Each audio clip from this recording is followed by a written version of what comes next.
electrical consideration. So if we can, if go into the physics of it, physics of the electricity or the other thing, then we can see some variables or some of the terms, some of the main terminologies that we generally come across, and it will be very helpful for us to analyze the electrical injury, because if we know the source, if we know the source of the injury, whether it is high voltage, low voltage, or whether it is a DC current or whether it is the AC current, then we can definitely we can draw the inference that how much injury can happen from that source.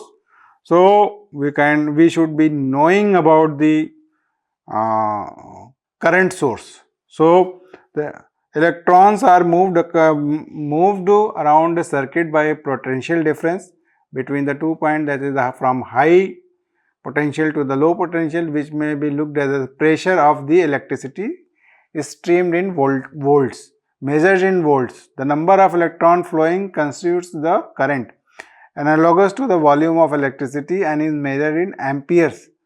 It is generally measured in amperes, but we generally for our setup we generally use the current which is in milliampere to understand the biological phenomena. More relevant in biological aspect, tissue also has a resistance to the electric flow. All the body tissues, skin, blood vessels, nerves, muscles, bones, tendons, they all provide resistance, means they all try to decrease the flow of the electron, and that decrease or resistance can cause heat energy production, and different tissue gives different resistance and different injury will be there. So we will come to that, which part of the body having more resistance, which are part of the body having less resistance. Whereas Ohm's law, which is a very famous law of electricity, which is in current varies directly with the voltage and inversely proportional to the current varies directly with the voltage and inversely proportional to the resistance. But I was just in the earlier we say that in most of the time we use that formula for energy production, because energy production is directly proportional to the V square, but only the electricity is transmitted in high voltage and low current. So most of the high voltage those wires are, they are having very low current, but voltage is very high. So energy produced will be according to that only, V square. So this law has considered relevance in biological and electrical damage. Another alternating and direct current, we generally most of the time 90 or 95% of the time we generally come across with the alternating current, but direct current sometimes we come across in our cars or sometimes in the train bogies, they have direct current. So a current of 50 to 80 milliampere AC can be fatal in second, whereas 250 milliampere DC for the same time is often survived. So DC current is less dangerous than the AC current. Alternating current is 4 to 6 times is likely to cause it, partly because of let go or hold phenomena. We will be discussing it, let go and hold phenomenon, and we can say with only that we have seen many times that people cannot people get caught in the wire and they cannot release their hand. So we will be discussing on that also, what is that let go or hold on phenomena, which result in the tetanoid muscle spasm. Tetanoid muscle spasm because of the cycle of the current. In alternating current, generally in India we have 50 hertz. It means the current oscillates in its axis in its axis, that is 50 times in 1 second. So due to that, muscles get constant stimulus and they go into a spasm, and that's why these hands are being the stronger muscles, which are contracting muscles, they get contracted, and person then not able these muscles, though we are willing to release it, but because of this strong muscle which is already in contraction, we are not able to release like this. So our hands, if it is there, it is like this. We generally catch it and get into a spasm or tetany like this. We kept doing like that, like this, and we are not able to release it like this because of the continuous stimulus which is being provided by the AC current. We generally don't, most of the time we don't get lectures on this, how the current affects and how the things happen. Mostly we don't understand the phenomena, and we are, I mean, even the teaching phenomena is not very much focused on this. We should be focusing on this also, how the current catches, how we can get caught into it, and how we can prevent that, how can we minimize that. Alternating current is also much more likely than direct current to cause cardiac arrhythmia. That I have already told that cardiac arrhythmia is a phenomena of mainly the alternating current, not the direct current. So in direct current we have only the injury, most of the time only the injury that is provided by the resistance of the body, not because of the arrhythmia, not because of the muscular spasm that is happening in the chest or the respiratory muscle, not because of the respiratory central paralysis that is happening in the alternating current. High amperages in DC above 4 ampere may even cause arrhythmic heart to revert in sinus. So it is contrast that we see that in AC current AC current causes arrhythmia, whereas DC we use in cardioconversion, that is in if a person is already in arrhythmia in our setup, in hospital setup, we use defibrillator which is charged DC, so cause defibrillation. So it is quite opposite, that the DC causes defibrillation and AC causes causes fibrillation or arrhythmia. So we should understand from this only that AC is more dangerous than the DC current. The usual frequency of AC in our setup is 50 cycles per second, though some countries have different cycles. Alternating current between 40 and 150 cycles per second is most dangerous in terms of ventricular fibrillation. So we should be aware that what is this supply, local supply. In local supply, we should be local supply of the domestic setup, voltage, ampere and cycle per second. We should be aware of the domestic supply, we much should be aware of that. How much? Because if anything is below 40 cycle per second, then it is not dangerous to the heart. If anything above 150 cycles per second, then it is also not dangerous to the heart. So if 150 cycle per second, fibrillation is progressively less likely as the frequency increases. And it is in one setup or one of the experiment, we have found that at 720 cycle per second, heart is 20 times less likely to get arrhythmia or fibrillation. So the more the cycle per second is there, the less chances of arrhythmia is there. So it is mainly between 40 to 150 cycle per second. If there is a supply, then the chances are heart is damaged. Similarly, current, if it is important to measure the current, is that of heart failure. The most that can be tolerated without any damage is 30 milliampere current. 30 milliampere, if anything between below 30 milliampere applied, then chances are that it can only lead to muscle contraction, and there are chances are that the heart is not damaged, but consciousness is lost at about 40 milliampere and current sustained for some seconds or 50 to 100 milliampere carry substantial risk to this. So, in this also, if we have gone to the cycles, we have come to the current. In the current again we have the range of damage is 50 to 80 milliampere to the heart. Below that it may cause the muscle spasm, it may cause the loss of consciousness, but the heart damage is generally around 50 to 80 milliamperes.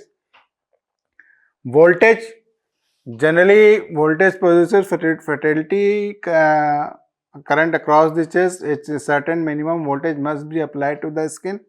Ohm's law says that an appreciable voltage is required to produce 50 milliampere or so needed for ventricular fibrillation. Most fatalities occurs in domestic volt we have 240. In India we have 240 volt supply, that is sufficient to cause death.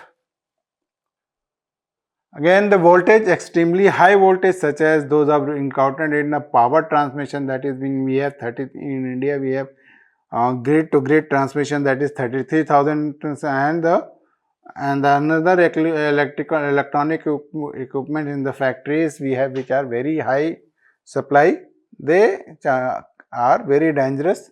Paradoxically, the safer on some occasion. Paradoxically, these transmissions 33,000 volt have very minimal current, because it is the law of transmission. Even I1 into V1 is equal to I2 into V2.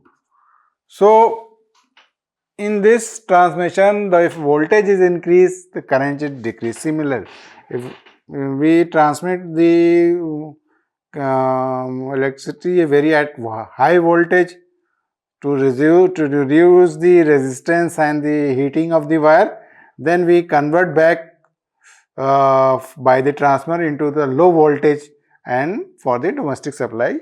So, it is basically a specialty of the electrical engineering, but we generally use these terms in our setup also, so that we can make people understand what is going on.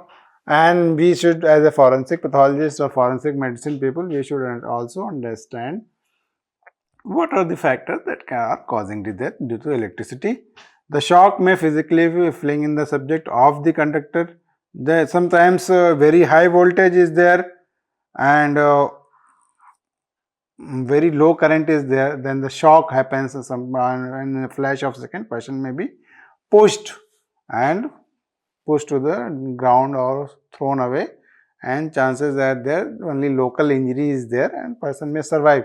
Reducing the contact time below the threshold of cardiac damage. So, it reduces the time, shock reduces the time of contact, and that reduced time generally reduces the cardiac death.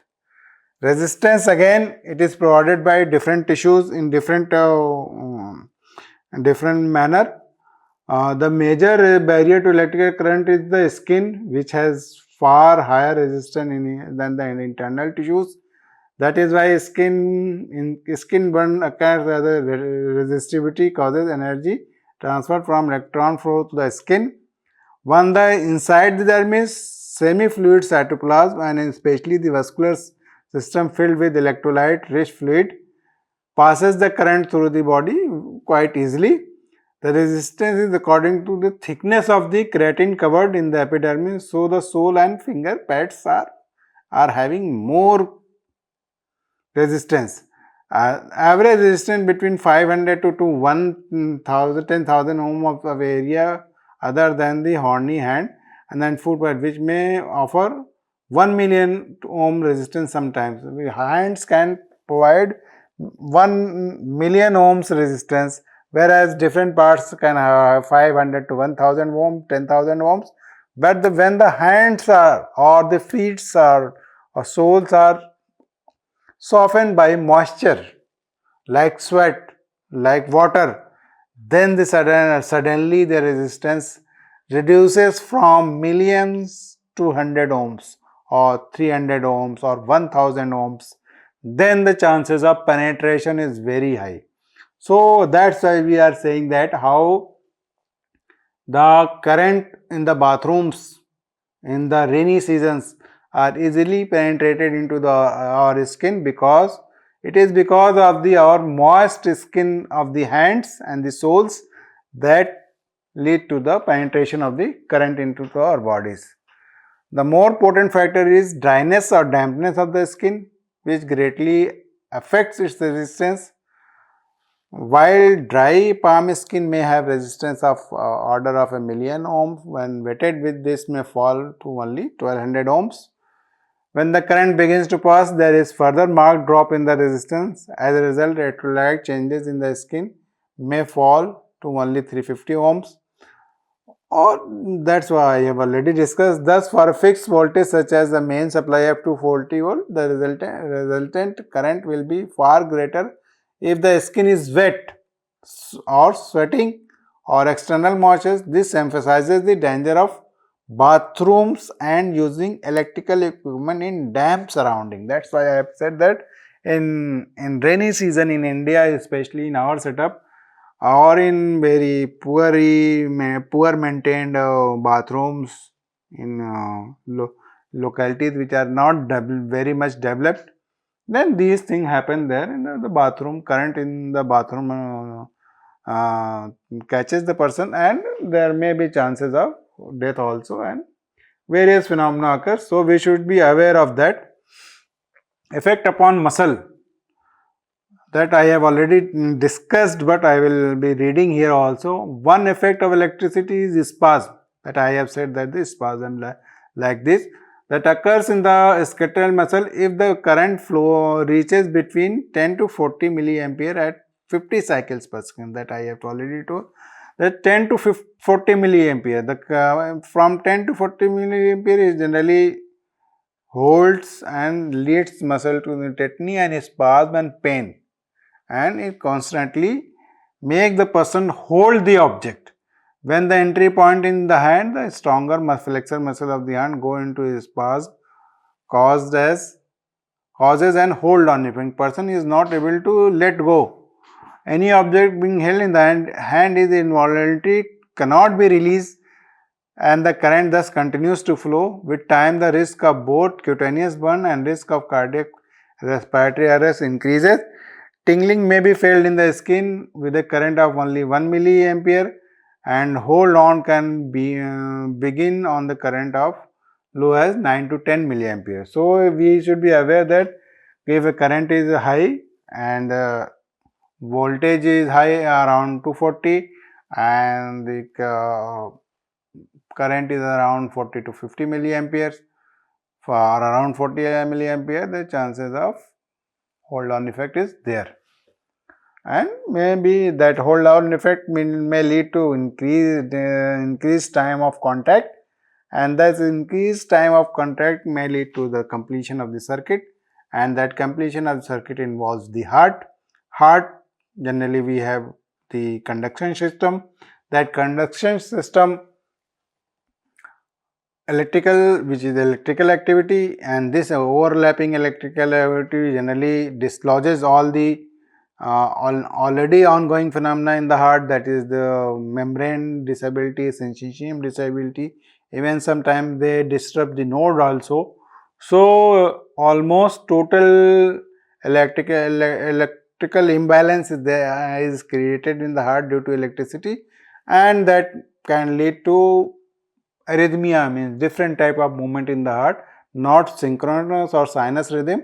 So chances are that the heart may stop also. So we should be very much aware of that.